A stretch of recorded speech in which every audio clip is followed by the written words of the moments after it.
Hey Lana folks, it's Lev. Welcome back to another video. For those of you who are new, I'm using pronouns. It's been a while since I've made a proper video. The last video I posted was about COVID-19 and that was more like a vent video. It's better today, but I'm not fully recovered, but I really want to get back into making videos. And I did get a haircut, and it's the first time I got a haircut with a line like this.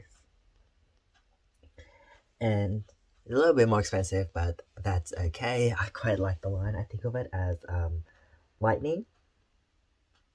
Yeah. And today's video, I want to talk about reclaiming my lost identities and reclaiming self-expression. So it is Pride Month, and I've been doing, firstly, happy Pride Month to all my LGBTIQ plus folks out there. Second, I've been doing reflection about my experiences and stuff, and I realized that throughout my whole life, before I started coming to terms with I shouldn't say coming to terms, that sounds like a bad thing. Before I started finding myself and my identity, it was lost to me. It was unknowingly lost and taken from me literally since I came into this world out of the womb.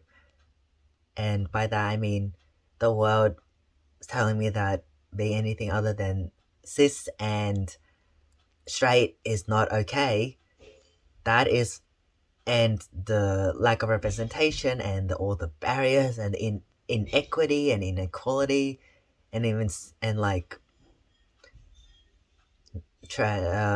not just trans people, LGBTIQ plus people not having safe spaces or not many, and all of this stuff just being seen and treated as less than in society made me realize that my identity was basically taken from me without me knowing, unknowingly, since I came out of the womb.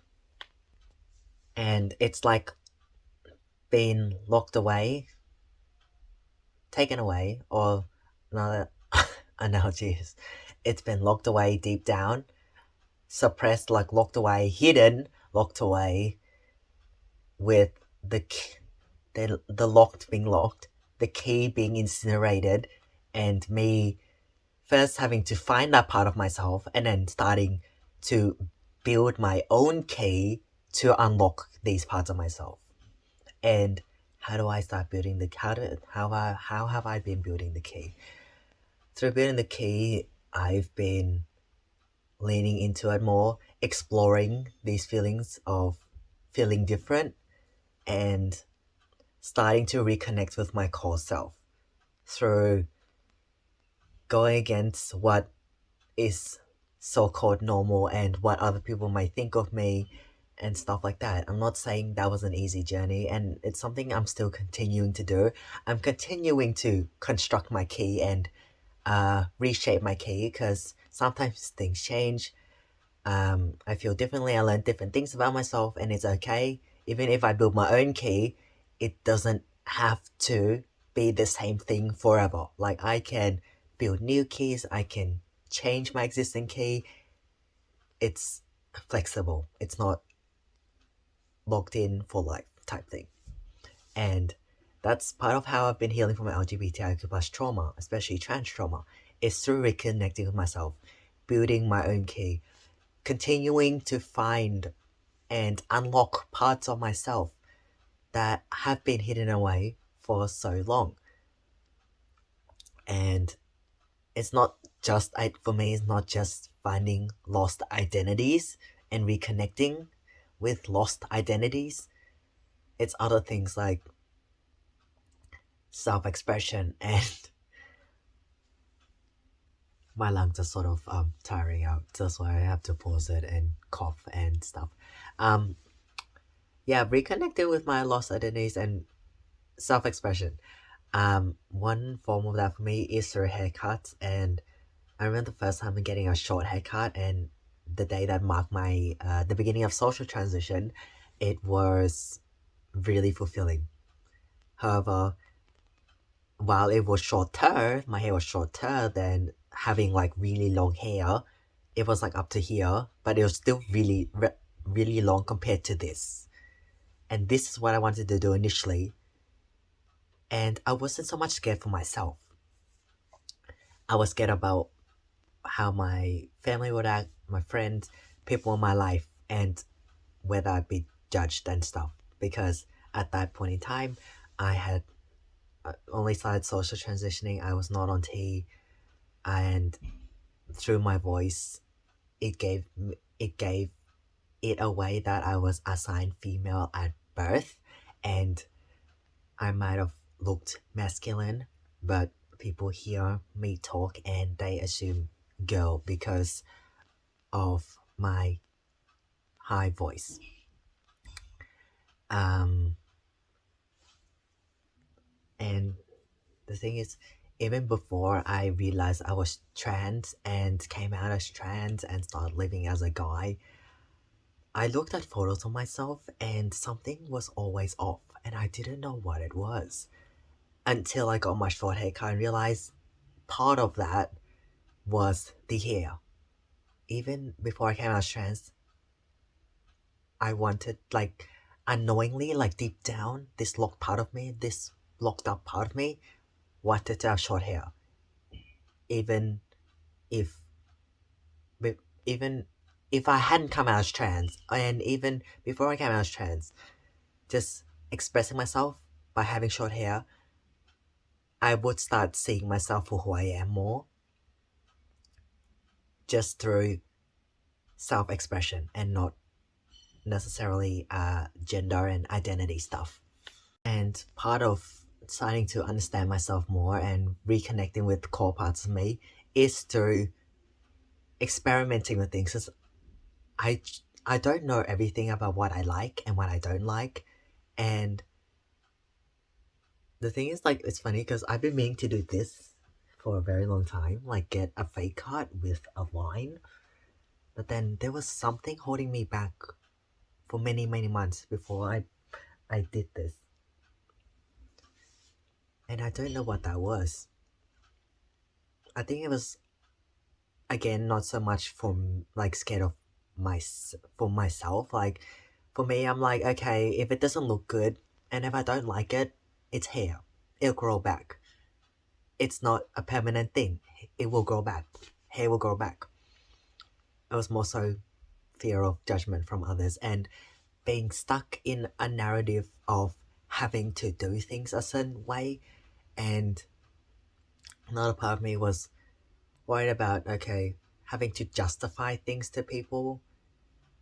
Like, because I realized, like, living as trans and non-straight and being LGBTIQ plus in the world, living life as myself requires a lot of justifying things to people and explaining things to people and educating people about things. And it's hard, well, I found it hard to be me and do things that I feel most comfortable with and express myself in ways I feel most comfortable with without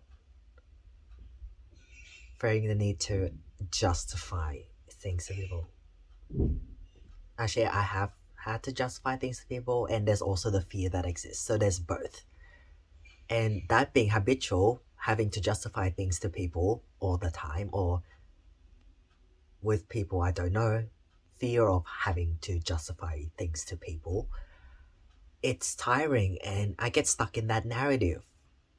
That's why sometimes I find it hard to just do things for me, myself, without justifying things to myself as well. It's like, I can just do it and see how it feels. And I don't have to justify why I'm doing it. Like, yeah.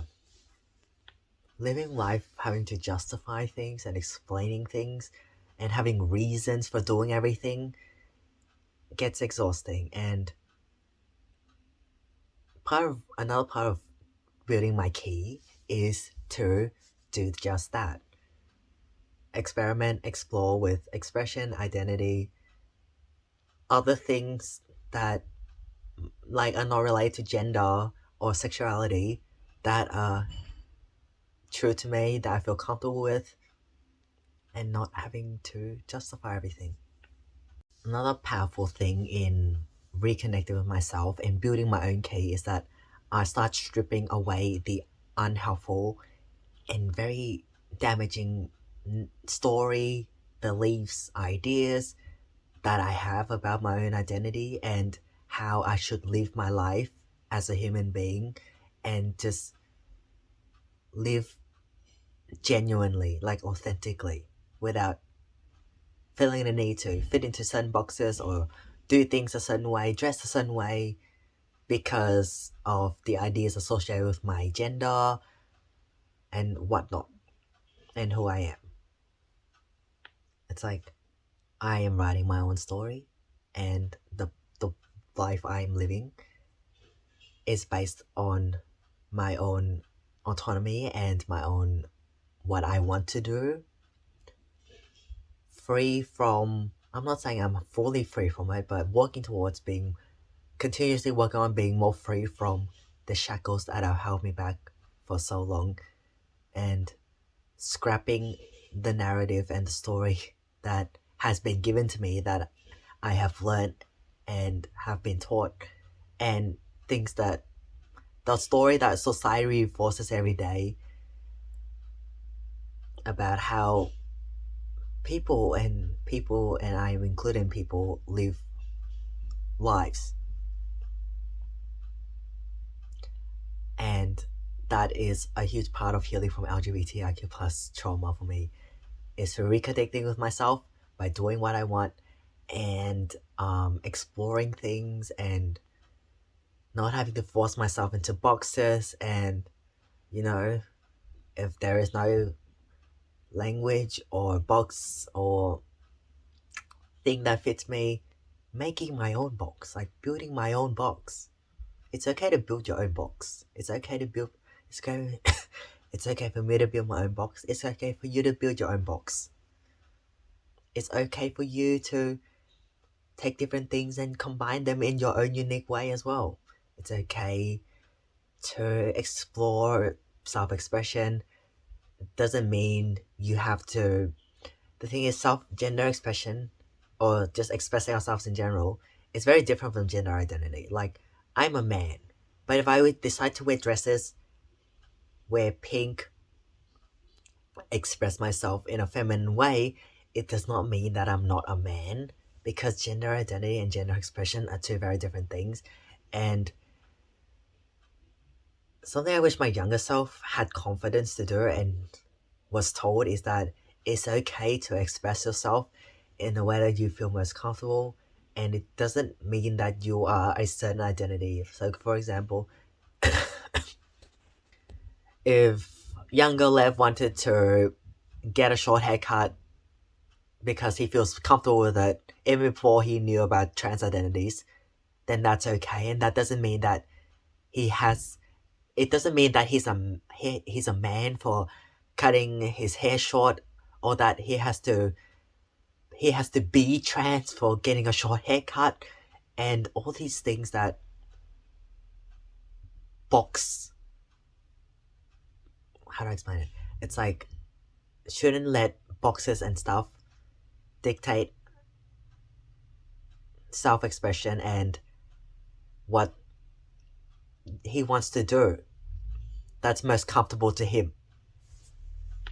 It is hard. I'm not saying it's been an easy process, and I mentioned this before, but for me, I need contradictory evidence to break out of unhelpful stories and narratives.